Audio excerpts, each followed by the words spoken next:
उदाहरण देके बताऊंगा। जो भी डिबेट करना चाहता है, मैं चैलेंज करके कहता हूं, जिस भी पार्टी के राष्ट्रीय अध्यक्ष में हिम्मत हो, वो आजाद समाज पार्टी के राष्ट्रीय अध्यक्ष से डिबेट करे। ये जो यूजीसी आया, मैं इसका धन्यवाद करूंगा, इस गाइडलाइन का। इसके आने से कई लोगों के चेहरे बेनकाब हुए, जो कहते थे हम सेकुलर हैं, हम न्यायप्रिय हैं। सबसे ज्यादा बेनकाब अगर कोई नारा हुआ है तो वो नारा है जो नारा लग रहा था कि जात पात की करो विदाई, हिंदू हिंदू भाई भाई। वो नारा भी बेनकाब। अपनी मांगों को लेकर इकट्ठा हुए और ये अधिकार बाबा साहब अंबेडकर के द्वारा लिखे गए संविधान ने हमें दिया है। और ये अधिकार सिर्फ हमें नहीं दिया, ये अधिकार देश के हर एक उस व्यक्ति को दिया है जो अपने ऊपर हुए अत्याचार, अन्याय, जुल्म, जाति, अपने अधिकारों पे, अतिक्रमण पे आंदोलन कर सकता है, विरोध दर्ज करा सकता है, पत्र लिख सकता है, प्रयास कर सकता है कि उसके ऊपर जो महसूस कर रहा है कि ये कानून गलत बना है, वो कानून को वापस लिया जाए। मैं अभी लोकसभा में था, बजट पे अपनी बात रख के इसलिए आपके बीच देरी से पहुंचा क्योंकि राष्ट्रपति जी के अभिभाषण पे चर्चा नहीं हो पाई। तो बजट एक महत्वपूर्ण विषय है, बजट पे मैंने अपनी बात रखी और फिर अब मैं आपके बीच में हूं। प्यारे साथियों, मैं अपनी बात को शुरू करते हुए बहुजन समाज में जन्मे सभी संतों, गुरुओं और महान पुरुषों को नमन करता हूं।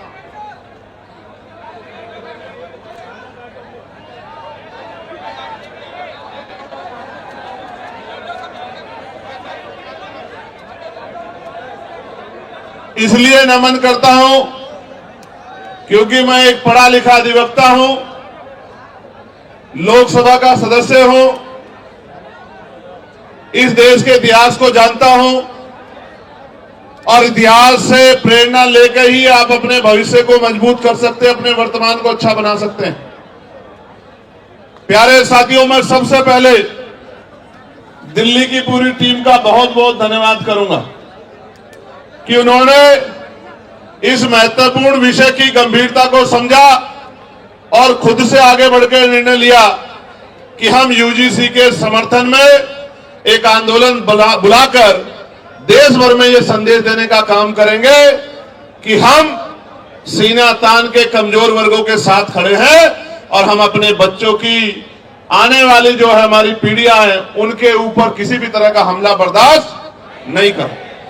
तो मैं और आप सब लोग दोनों हाथ उठा के दिल्ली की पूरी टीम को धन्यवाद करें कि उन्होंने ये हौसला जुटाया, उन्होंने ये हिम्मत जुटाई, उन्होंने हमें शक्ति दी, उन्होंने वैचारिक मजबूती को समझा और असल में उन्होंने सबसे बड़े इस दुख को समझा कि बहन पायल, भाई रोहित, बहन डेल्टा और तमाम हमारे बेटे बेटियों की जो शहादतें हुई हैं, संस्थानिक हत्या हुई है, आने वाली पीढ़ियों के हिस्से में ये जुल्म जाति ना आए।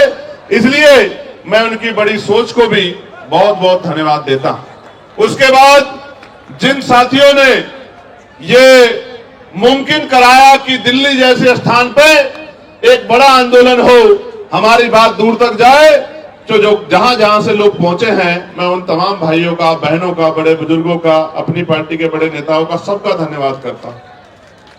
और जिनकी वजह से मैं लोकसभा में पहुंचा हूं, मैं उन भीम आर्मी आजाद समाज पार्टी के साथियों का और नगीना लोकसभा के समझदार लोगों का, नगीना लोकसभा बिजनौर जिले के साथियों का बहुत बहुत धन्यवाद करता हूं। प्यारे साथियों, इस आंदोलन की जरूरत क्यों पड़ी? क्योंकि लोकतंत्र में अगर आप अपने ऊपर होने वाले अन्याय के विरोध में आवाज नहीं उठाते तो ये मान लीजिए कि ये आपके ऊपर मुस्तैद कर दिया जाता है, आपके ऊपर थोप दिया जाता है कि आप इस बात को स्वीकार करते हैं। प्यारे साथियों, आप याद करके देखिए, इस देश में हमें कुछ भी मांगने से नहीं मिला। हर चीज के लिए हमारे अपने बीच के लोगों ने, जिनको आज हम महापुरुष के रूप में मानते हैं, उन्होंने संघर्ष किया है अपना जीवन बलिदान किया है, अपने बच्चों का बलिदान दिया है, उन्होंने अपना सुख चैन त्यागा है, उसके कारण आज इस देश में कमजोर वर्गों के लोगों को हक और अधिकार मिलने का काम हुआ।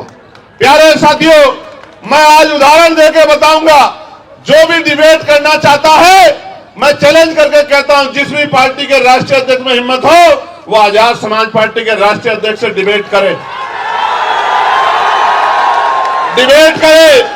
मैं सामान्य डिबेट में इसलिए नहीं जाता क्योंकि आजकल चैनलों पे डिबेट का अस्त्र खत्म हो गया है।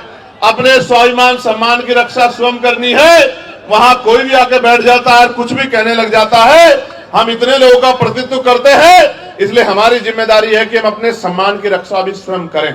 इसलिए मैं चैलेंज करता हूं कि जिनका भी प्रतिनिधित्व लोकसभा में है, उस पार्टी का कोई भी राष्ट्रीय अध्यक्ष यूजीसी के विषय पे हमसे डिबेट करे, और जो कमजोर वर्गों के विषय पर डिबेट करे, मुसलमानों के विषय पर डिबेट करे, ईसाइयों के विषय पर डिबेट करे, सिखों के विषय पर डिबेट करे, बौद्धिस्टों के विषय पर डिबेट करे, कर्मचारियों के विषय पर डिबेट करे, किसानों के विषय पर डिबेट करे, दलितों पिछड़ों के हक अधिकारों के विषय पर डिबेट करे, तो हम उनको जवाब देके बताएंगे कि हम जमीन से आए हैं, किसी नेता के पोते बेटे पोती बेटी नहीं है। हमें जमीन का पता है कि आज हालात क्या हैं और लंबे समय से हालात क्या थे।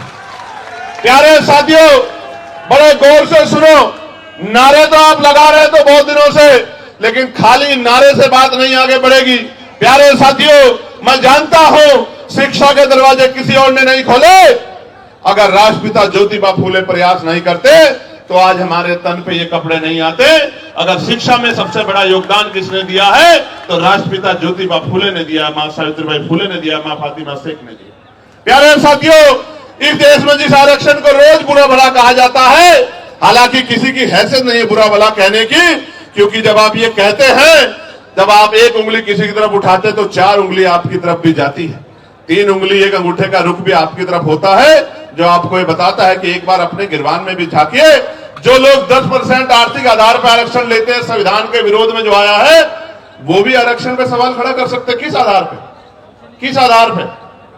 जो लोग सदियों से आरक्षण का लाभ लेते आ रहे हैं, तमाम संस्थानों पे काबिज हैं, जिन्होंने कमजोर वर्गों के लोगों को उनकी दुख तकलीफों के बाद, उनके भूखे पेट के बाद, जब उनकी बच्चों को तन ढकने का अधिकार नहीं था, जिन्होंने उनके आंसुओं के बाद भी, जिनके मुंह से एक शब्द भी हाय का भी नहीं निकला कि इनके साथ गलत हो रहा है, वो हमसे सवाल कर रहे हैं। नहीं, आपको कोई अधिकार नहीं सवाल करने का। अगर सवाल करना चाहते हैं तो अपने अंदर पैदा करिए कि आपके अंदर न्याय की क्षमता है, आप न्याय प्रिय हैं, पहले साबित करिए, फिर आके सवाल कीजिए, हम आपके सारे सवालों का जवाब देंगे। प्यारे साथियों, आरक्षण का जाति के आधार पर मिलता है, आरक्षण क्षेत्र के आधार पर भी मिलता है। आप जाके देखो, जम्मू कश्मीर में आरक्षण क्षेत्र के आधार पर मिलता है। आप जाके देखो हिमाचल में आरक्षण क्षेत्र के आधार पर मिलता है। आप जाके देखो उत्तराखंड में आरक्षण क्षेत्र के आधार पर मिलता है। कौन कहता है जाति के आधार पर मिलता है? आरक्षण उनको मिलता है जो पीछे रह गए हैं, जिनका प्रतिनिधित्व कम है। और इस देश का मैं गारंटी से कहता हूं, कास्ट सेंसस करा के आप लोग डेटा उठा के लाइए, आइए डिबेट कीजिए और बताइए आपकी संख्या कम है। मैं गारंटी देता हूं, मैं चंद्रशेखर आजाद जो लोकसभा का सदस्य है और आजाद समाज पार्टी भी मानवीय कार्यकर्ता, मैं वचन देकर कहता हूं, अगर किसी विभाग में आपका आरक्षण कम हुआ, चाहे वो विधानसभा हो या लोकसभा हो या कोई भी विभाग हो, अगर आपका आरक्षण, आपका प्रतिनिधित्व कम हुआ, मैं वचन देकर कहता हूं कि दलित पिछड़ों की लड़ाई को पीछे छोड़ के पहले आपकी लड़ाई लड़ने का काम करेंगे। इस बात का मैं आपको विश्वास दिलाता हूं। मैं संविधान को मानने वाला व्यक्ति हूं, न्याय प्रिय व्यक्ति हूं, इसलिए आपसे कह रहा हूं। तो मगर सच का सामना तो करना ही पड़ेगा।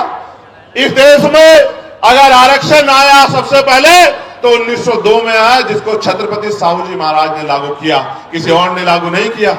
कुर्मी वंश के छत्रपति साहू जी महाराज ने लागू किया, उससे पहले तमाम न्यायप्रिय लोगों पे था अवसर, उन्होंने लागू नहीं। इस देश में अगर वोटिंग राइट मिला, इस देश के बहुसंख्यक लोगों को, बालिग लोगों को वयस्क मताधिकार मिला, सार्वभौमिक मताधिकार मिला, इसका श्रेय अगर किसी को जाता है तो वो बाबा साहब अम्बेडकर को जाता है। आपको इतिहास पढ़ना चाहिए। 1919 से पहले इस देश में बहुत कम % लोग वोट करते थे। मॉन्टेगो चेम्सफोर्ड सुधार समिति बनी और सुधार समिति ने नए पैमाने तय किए कि वोट देने का अधिकार उनको मिले जो जमींदार हैं, जो भूमि जिनके पास बड़ी संख्या में है, जो लगान देते हैं, जो टैक्स देते हैं, जो बहुत पढ़े लिखे हैं, जो पूंजीपति हैं, जिन पे व्यापार है। आप इतिहास उठा के देखो, जिनको ने आंख ही या जिनको अपने अधिकारों का पता ही संविधान के आने के बाद लगा है, उनकी संख्या कितनी रही होगी, आप इस बात को महसूस करके देखो। तो इसलिए मैं कह रहा हूं कि कुछ भी मांगने से नहीं मिला है। भारत ऐसा देश है जहां बाबा साहब अम्बेडकर ने जिस तरह आज अभी इकट्ठा हुए बहिष्कृत हितकानी महासभा के बैनर तले ज्ञापन दिया, उस ज्ञापन के बाद साइमन कमीशन भारत आया, और साइमन कमीशन जब भारत आया, उनकी रिपोर्टों के आधार पर गोलमेज कॉन्फ्रेंस हुई, और तीनों गोलमेज कॉन्फ्रेंस के बाद बाबा साहब अम्बेडकर ने यह सुनिश्चित करवाया कि कमजोर वर्गों के लोगों को भी वोट का अधिकार मिलना चाहिए। तब इस देश में, और आपको जान के खुशी होगी कि न्यायप्रिय चरित्र जिसे कहते हैं, कि भारत पहला ऐसा देश है कि संविधान के लागू होने के साथ देश की महिलाओं को और गरीब और अमीर तमाम तबकों के लोगों को वोटिंग राइट मिलने का काम हुआ। यह काम अमेरिका नहीं कर पाया, यह काम जर्मनी नहीं कर पाया, यह काम यूरोपियन कंट्री नहीं कर पाई, यह काम इंग्लैंड नहीं कर पाया। यह काम अगर किसने किया कि महिलाओं को बराबर का अधिकार मिले, तो यह भारतीय संविधान में बाबा साहब अम्बेडकर ने किया।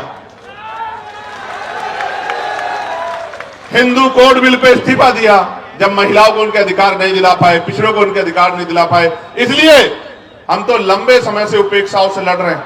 मैं बात आपको क्यों बता रहा हूं, जब हम चारों तरफ देखते हैं तो मामना रामसु वर्मा दिखाई देते हैं, संत राम पी प्रजापति दिखाई देते हैं, मान्यवर काशीराम साहब दिखाई देते हैं, मान्यवर दीना भाना वाल्मीकि साहब दिखाई देते हैं। जब हम चारों तरफ देखते हैं, संत गाड़गे जी महाराज दिखाई देते हैं, नारायणा गुरु दिखाई देते हैं। जब हम चारों तरफ देखते हैं, बाबू सिद्धदयाल चौरसिया दिखाई देते हैं, परमानंद लोधी जी दिखाई देते हैं, अवंतिका बाई लोधी जी दिखाई देती हैं, झलकारी बाई दिखाई देती है, तमाम हमारे महापुरुष और वीरांगनाएं दिखाई देती हैं।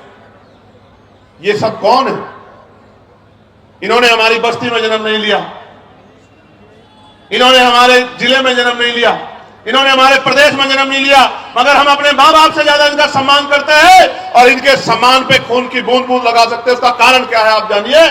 उसका कारण यह है कि इन महापुरुषों ने अपने बच्चों को भी पीछे छोड़ दिया, इन्होंने हमारे लिए अपना पूरा जीवन जिया। इनकी वजह से आज हमें अधिकार मिले। इसका मैं उदाहरण बताता हूं। बाबा साहब अम्बेडकर ने अपने जीवन में 3 लोगों को गुरु माना। धार्मिक गुरु उन्होंने, न्यायिक गुरु के तौर पे उन्होंने महामानव तथागत बुद्ध को अपना गुरु माना। शिक्षा के क्षेत्र में उन्होंने राष्ट्रपिता ज्योतिबा फुले को अपना गुरु माना, और अंधविश्वास पाखंडवाद को यानी कि विज्ञानवाद के तर्क के आधार पर बात करने के लिए उन्होंने गुरु कबीर जी को अपना गुरु माना। आप समझो, बाबा साहब ने राष्ट्रपिता ज्योतिबा फुले को गुरु माना, उनके दिखाए रास्ते पे चले, साहू जी महाराज के रास्ते पे चले। इसी वजह से वो सामाजिक न्याय की बात को मजबूती से रख पाए। कहां थे लोग जब इस देश में स्तन टैक्स लिया जाता था? कहां थे लोग इस देश में जब विधवा विवाह रोका गया था? कहां थे जब सती प्रथाएं होती थी? कौन खड़ा था इस बात को लड़ने के लिए जब महिलाओं को जिंदा जला दिया जाता था? वही महापुरुष खड़े थे जो समझते थे कि हर व्यक्ति के जीवन का मूल्य क्या है।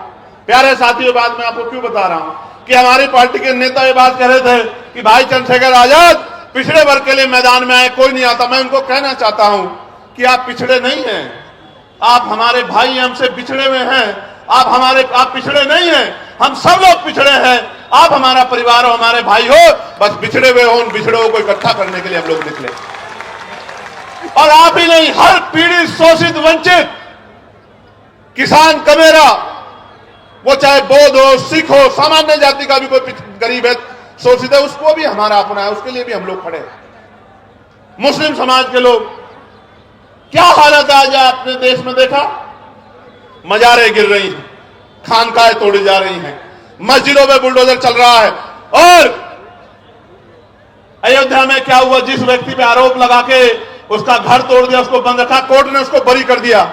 अगर हिम्मत है तो मुख्यमंत्री माफी मांगे अपनी बात के लिए, जो बात उन्होंने असेंबली में खड़े होकर कही थी कि इस धर्म के लोग गुंडागर्दी करते हैं। मैं आपको खुद बताना चाहता हूं कि सब लोग पीड़ित हैं, सब लोग पिस रहे हैं। अभी एक नौजवान साथी मुझसे मिला, मुझसे कहने लगा भैया हमारा विषय उठाना।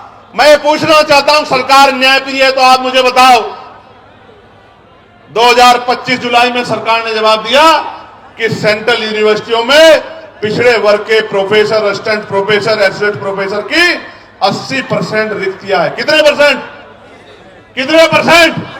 80% रिक्तियां।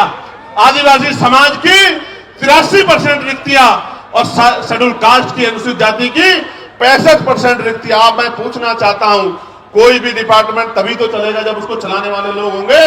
जिस डिपार्टमेंट में, जिस विभाग में 80% पद खाली पड़े हैं, वहां कौन हमारी पीड़ा को सुन रहा है? जब हमारा आदमी वहां है ही नहीं तो हमें न्याय वहां कहां से मिल सकता है? 45 सेंट्रल यूनिवर्सिटियों में 38 जो है, जो वाइस चांसलर है, कुलपति है, वो सामान्य जाति के हैं। हमारा विरोध ये नहीं है कि सामान्य जाति के हैं, हमारा विरोध ये है कि 45 में से 38 कितने परसेंट बैठता है? क्या SC ST OBC के लोगों में काबिलियत नहीं है? किस आधार पे आप ये बात कहना चाहते हो? एक SC का, एक ST का, 5 OBC समाज के जिनकी संख्या 52%, उनको 12% भी नहीं मिल रहा, इसलिए आंदोलन करना पड़ता है, इसलिए यहां आना पड़ता है। हम तो जानते हैं, मैं आपको इस मंच से कह रहा हूं, फिर कह रहा हूं, याद करो फूले साहब को, याद करो साहू जी महाराज को, याद करो पेरियार को, याद करो रामसु वर्मा जी को, याद करो बाबू जगदेव प्रसाद कुशवाहा जी को, याद करो जननायक कर्पूरी ठाकुर जी को, याद करो ब्रह्मानंद लोधी जी को, याद करो संतराम BA प्रजापति जी को, याद करो शिवराज चौरसिया जी को, याद करो। और मैं आपको भी कहता हूं, मुस्लिम समाज के मेरे भाइयों, कि अगर सर सैयद अहमद खान नहीं होते तो एक यूनिवर्सिटी भी आपके लिए नहीं बनती। आपको आइडिया नहीं है, कोई आपको पूछने वाला नहीं है। और अगर आपके लिए यूनिवर्सिटियां नहीं होती, आपको तालीम नहीं मिलती, तो आपको इस देश के सिस्टम में आने का मौका ही नहीं मिलता। जब आप डॉक्टर, इंजीनियर, IAS IPS वकील जज नहीं बन पाते, तो आपको कलम में ताकत नहीं होती, आप कहां से किसी का भला कर पाते? आप तो अपना भला भी नहीं कर पाते। आपने देखा, उनके बाद 2 लोगों ने यूनिवर्सिटी बनाने का काम किया, और दोनों के परिवारों का क्या हाल है? आजम भाई के परिवार का क्या हाल है आप देखो, और इकबाल भाई के परिवार का क्या हाल है सहारनपुर में, आपने देखा। अगर वो कोई व्यापारी को वो बना लेते तो कोई दिक्कत नहीं थी। यूनिवर्सिटी बना के पढ़ाओगे और उनको सिस्टम में लाओगे तो लड़ाई हो जाएगी, बस असल बात ये। मैं आपको ये बता रहा हूं मेरे प्यारे साथियों, प्रदेश का, देश का कोई डिपार्टमेंट उठा के देख लो, अगर आप बैकलॉग ढूंढोगे तो मैं लिख के देता हूं कि अगर बैकलॉग भरा जाए तो आज ही 5, 7, 10 lakh schedule caste, schedule tribe, backlog, backward के लोगों को नौकरी, सरकारी पक्की नौकरी मिलने का काम होगा। लेकिन इन सरकारों ने क्या कर रखा है? इन्होंने ठेके सुविधा पे अपने लोग रख रखे, कम पैसे में लोग रख रखे। जो लोग रख रखे उनको पूरा पैसा नहीं मिलता, कॉन्ट्रेक्चुअल जॉब दे रखी है, क्योंकि आरक्षण ना देना पड़े SC ST OBC के लोगों को। इसलिए मैं आपको कहना चाहता हूं, ये जो UGC आया, मैं इसका धन्यवाद करूंगा इस गाइडलाइन का। इसके आने से कई लोगों के चेहरे बेनकाब हुए, जो कहते थे हम सेकुलर हैं, हम न्यायप्रिय हैं। पार्टी के प्रोफेसर से मेरा अनुरोध है कि ये अपने झंडे वंडे जो है साथ लेके सड़क पर मार्च करते हुए ला रहे हैं। ये जो सम्मानित व्यक्ति बोल रहे हैं, मैं इनसे आग्रह करूंगा, जो एडमिनिस्ट्रेशन के लोग यहाँ हैं, मैं उनसे आग्रह करूंगा कि हमारे जो सीनियर लोग हैं एक बार उनसे बात कर लें, ये बीच में ना अपनी बात को रखे और ये भाषा शैली सुधारे। झंडे वंडे नहीं होते हैं, ये झंडा हमारा सम्मान है। और इस बार अगर ये भाषा शैली नहीं सुधारेंगे तो फिर ये आंदोलन आज ही नहीं, अब आगे कल के लिए भी कह दूंगा और लोगों को अपील कर दूंगा, फिर देख लेना संभाल नहीं पाओगे, इतना करोगे। प्यारे साथियों, मैं आपको कुछ और कहना चाहता हूं, गौर से सुनो, इन बातों पर ध्यान मत दो। ये तो पुलिस के भाई हैं, एडमिनिस्ट्रेशन के भाई हैं, सरकार के हिसाब से काम करते हैं, हमें इनकी मदद लेनी है, हमारा इनका कोई झगड़ा नहीं। आप गौर से सुनो मेरी बात को। कई लोगों के चेहरे बेनकाब हुए, कई पार्टियों के चेहरे बेनकाब हुए, कई नेताओं के चेहरे बेनकाब हुए, कई सामाजिक संगठनों के चेहरे बेनकाब हुए, और सबसे ज्यादा बेनकाब अगर कोई नारा हुआ है तो वो नारा है जो नारा लग रहा था कि जात पात की करो विदाई, हिंदू हिंदू भाई भाई। वो नारा भी बेनकाब हो गया, वो नारा झूठा था। अगर वो नारा सच्चा होता तो मैं पूछना चाहता हूं कि जब मंडल कमीशन की बात आती है, जब SC ST आयोग की बात आती है, SC ST एक्ट की बात आती है, जब UGC की नई गाइडलाइन की बात आती है, तो आप आंदोलन क्यों करते हो हमारे खिलाफ? क्यों हमारे खिलाफ आंदोलन करते हो?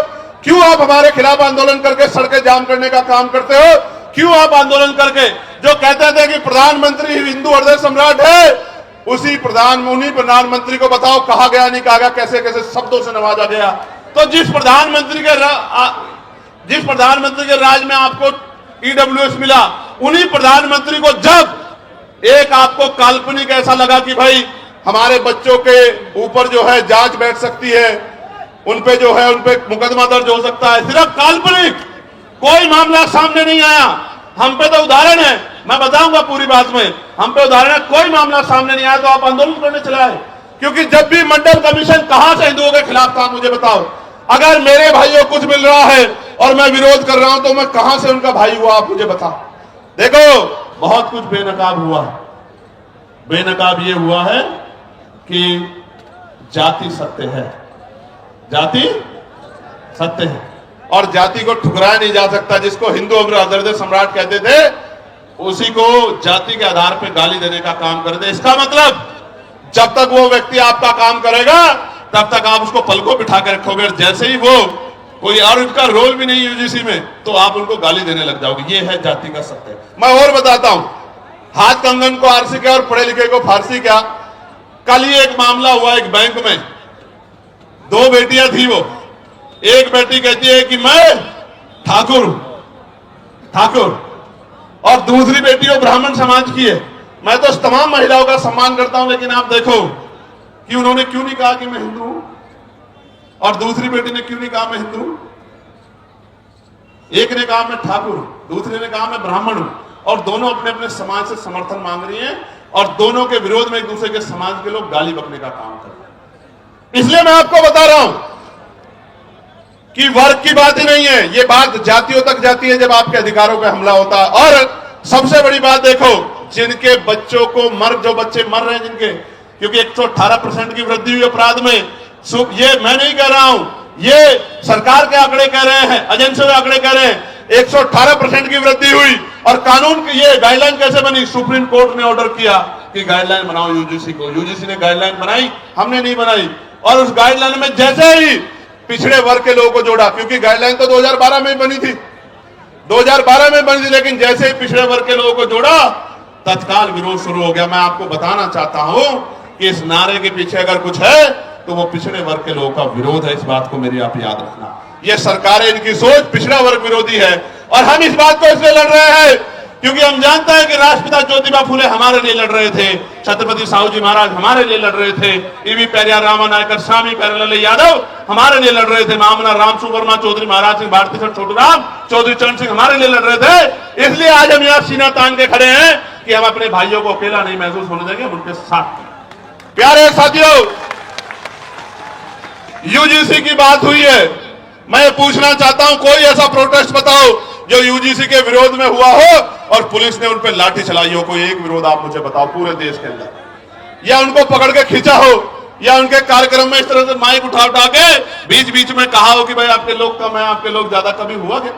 लेकिन जैसे आप लोग आंदोलन करने आए, कहां बीएचयू में, कहां गोरखपुर यूनिवर्सिटी में, कहां लखनऊ यूनिवर्सिटी में, कहां जेएनयू में, कहां डीयू में, आपको पीट भी रहे हैं और पीट के उठा के बंद भी कर रहे हैं। क्योंकि जो समाज प्रभावी होता है, जिनके पास मीडिया होता है, जिनके अधिकारी होते हैं, जिनकी एजेंसियां होती हैं, जिनके पास वॉइस होती है, उनकी छोटी से छोटी बात भी लाखों मील तक दूर जाती है। और जिनकी आवाज नहीं होती उनको हत्या करके लटका दिया जाता है। तो चारों तरफ सुनसान, चारों तरफ इस तरह का चुप्पी होती है कि जैसे कुछ हुआ ही नहीं। इस देश में क्या नहीं सहा हमने, क्या नहीं सहा इस देश में। हमने लक्ष्मणपुर बातें कांड सुना, जहां हमारी माओ के पेट चीर के और जो बच्चे थे पेट में उनको निकाल के तलवार की नोक पे खड़ा कर दिया। क्या नहीं देखा हमने इस देश में। इस देश के दलितों, पिछड़े मुसलमानों, आदिवासियों ने क्या नहीं सहा। कितने दंगे, कितने जुल्म, कितनी लाशें हमारी जो है, क्या क्या क्या बयां करूं मैं, क्या क्या नहीं सहा इस देश में। कितने दंगे, कितनी एनसीआरबी का डेटा क्या कहता है, कितनी बच्चों की इज्जत लुटती है। मैं कहता हूं सार्वजनिक करो, रिकॉर्ड उठा के बताओ कि जिन बच्चों की 1 लाखों की संख्या में इज्जत लुटती है, किस समाज की, किस समाज के, बताओ एक समाज को। क्योंकि ये समाज सोया हुआ है, इनको नहीं पता कि रोज इनकी बच्चियों को, बेटियों को कहीं ना कहीं प्रदेश में, देश में जुल्म जाति का शिकार होना पड़ रहा है। और जब न्याय मांगने जाते हैं तो लाठियों से स्वागत होता है, अपमानित गालियां दी जाती है। इसलिए मैं कह रहा हूं कि ये नारा तार्किक नहीं है, जो नारा लगा के आपको लंबे समय से बेवकूफ बनाया जा रहा है। ये नारा तार्किक होता तो मैं गारंटी देता हूं कि यूजीसी गाइडलाइन के खिलाफ कोई आदमी सड़क पे नहीं आता। वो कहता कि यूजीसी गाइडलाइन, अच्छा डर कौन, डरेगा कौन? कानून कितने हैं देश में? 302 है, 304 है, 308 है, 307 है। कितने कानून है? इतने कानून बने हुए हैं, हर कानून का दुरुपयोग हो सकता है। कोई दुरुपयोग का एक तो मामला आता। 2012 से SC ST के उसमें गाइडलाइन बनी हुई है, आप पे 10 मामले हैं जो आपके खिलाफ फर्जी दर्ज हो गए हो। कुछ तो होगा आपके पास जिसके आधार पे आप कह रहे हो, लेकिन कोई तथ्य नहीं है। एक ही तथ्य है कि हमें अपराधी मान ले। हम कहां अपराधी मान रहे हैं भाई? हम कौन है अपराधी मानने वाले? कन्वेंशन रेट कहता है कोर्टों का। हम तो किसी को सवाल नहीं करते कि जब हायर जुडिशरी में, हाई कोर्ट में और सुप्रीम कोर्ट में हमारा रिप्रेजेंटेशन नहीं होता, हम तो तब भी सवाल नहीं करते। हम जैसा गूंगा बहरा कौन लोग होगा? बताओ कौन होगा? कौन होगा? हमसे ज्यादा सीधा सच्चा व्यक्ति तो इस देश में कोई भी नहीं होगा जो जुल्म भी सहता है और चुप भी रहता है। जानवर भी अपने हक के लिए लड़ते हैं, हम लोग तो अपने हक के लिए भी लड़ पाते हैं। हमसे ज्यादा सीधा भोला कौन होगा? और इसी भोलेपन का फायदा लंबे समय से उठाया जा रहा है। प्यारे साथियों, इसका एक उदाहरण बताता हूं कि क्यों लड़ना पड़ता है। मध्य प्रदेश में 90 के बाद, जब मंडल कमीशन के बाद आरक्षण लागू हो गया पिछड़े वर्ग के लोगों को, तो आज भी वो भैया खड़ा है। 13% आरक्षण वहां जो संवैधानिक 27% मिला है, उसमें से भी 13% मिलता है। वो रोज आंदोलन करते हैं। यही सुप्रीम कोर्ट उस मामले को, फाइल को नीचे दबा के रखता है। क्यों नहीं सुनता? जब आपने एक दिन पहले पीएल दाखिल हुई और अगले दिन सुनवाई कर ली, तो हमें पीड़ा होती है कि जब 69,000 शिक्षक भर्ती का मामला उत्तर प्रदेश का सालों भर पड़ा रहता है कोर्ट में, जब 27% रिजर्वेशन का मामला सालों पड़ा रहता है और आप कभी सुनवाई नहीं करते हो। मेरे आज भी याद है जब डिमोशन हुए थे उत्तर प्रदेश में,